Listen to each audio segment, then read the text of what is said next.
Nike Ardila lahir dengan nama Raden Rara Nike Ratnadila Kusnadi di Bandung, Jawa Barat, pada tanggal 27 Desember tahun 1975, putri dari pasangan R. Edi Kusnadi dan Nining Ningsihrat. Sejak kecil, Nike memang sudah menunjukkan ketertarikannya pada dunia tarik suara. Bakat menyanyi Nike mulai tumbuh sejak masih berumur 5 tahun. Darah seni Nike mengalir dari kakeknya, yang merupakan seorang penyanyi keroncong.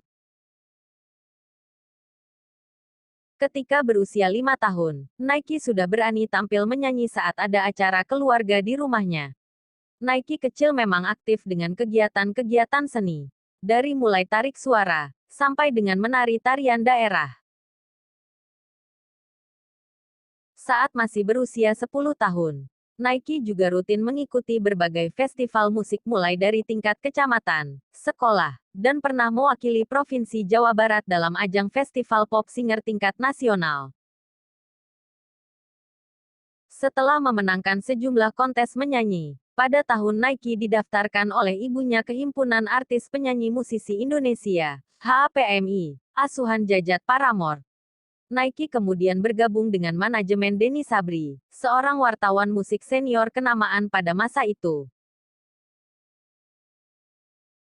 Di bawah manajemen Denny Sabri, Nike yang pada saat itu masih berstatus pelajar kelas 5 sekolah dasar sudah diminta untuk tampil di panggung-panggung pertunjukan musik rock, dengan menggunakan nama panggung Nike Astrina. Nama ini diberikan dengan tujuan bahwa Nike akan menyaingi Nicky Astria, penyanyi rock wanita kenamaan pada masa itu.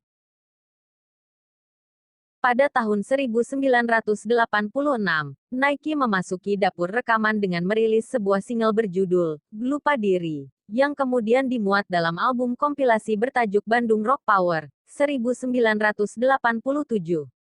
Pada bulan Juli tahun 1988, saat baru lulus dari bangku sekolah dasar, Nike akhirnya merekam album perdananya di bawah naungan JK Records. Tetapi album tersebut gagal dirilis karena usia Nike yang masih sangat belia pada saat itu, sedangkan sebagian besar lirik lagunya bertema romantis. Sebuah film layar lebar berjudul Gadis Foto Model. Dalam film tersebut, Nike juga turut menjadi pengisi soundtrack, yang kemudian dirilis melalui album OST Gadis Foto Model. Pada bulan Oktober tahun 1989, saat ia bergabung dengan proyek Ki Records, Nike akhirnya berhasil merilis album debut Seberkas Sinar diproduseri oleh Dedi Dores. Dalam album ini, nama Nike yang sebelumnya Nike Astrina diganti menjadi Nike Art, singkatan dari Astrina dan Ratnadila. Penggunaan nama ini pun tidak terlalu lama, dan akhirnya diganti lagi menjadi Nike Ardila.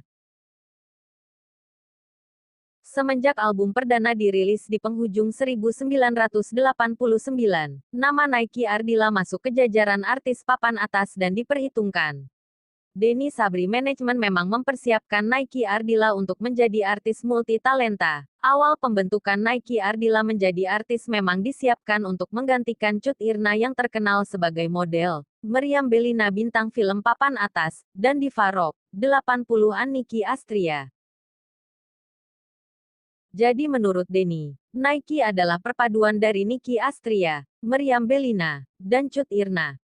Bahkan sebelum album perdana sukses di pasaran, Nike sudah dilibatkan dalam produksi beberapa film box office di zamannya dan kegiatan yang berhubungan dengan modeling dan show di daerah-daerah dari Aceh sampai Papua. 1990 adalah awal dominasi Nike Ardila di dunia hiburan sehubungan dengan suksesnya secara komersial album Bintang Kehidupan, yang terjual 2 juta unit.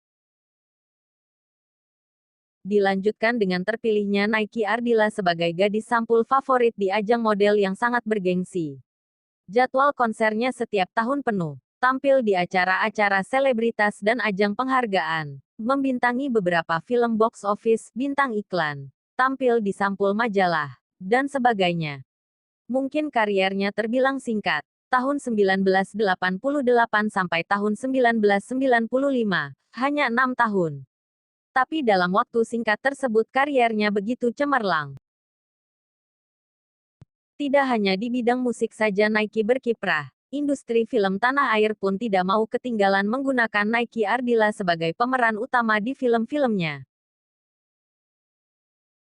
Pada tanggal 19 Maret tahun 1995, kurang lebih pukul 6.15 pagi Nike Ardilla tewas dalam sebuah kecelakaan tunggal.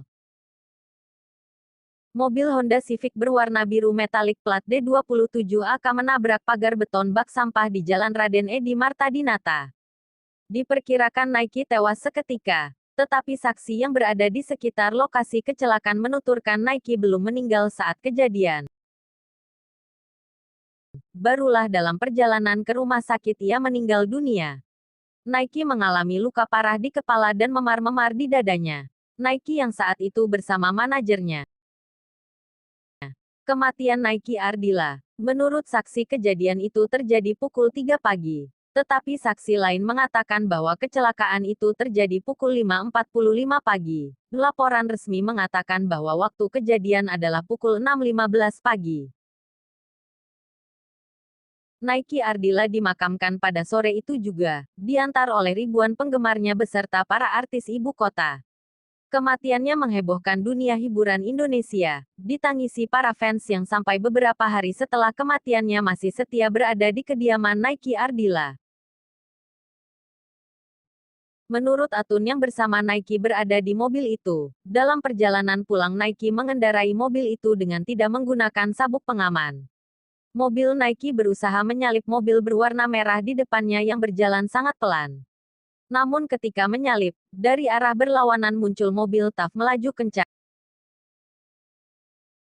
Nike langsung menghindari mobil TAF tersebut dan membanting setir terlalu ke kiri sehingga menabrak sebuah pohon dan langsung terpental menabrak pagar beton bak sampah di kantor usaha pribadi di Jalan Re.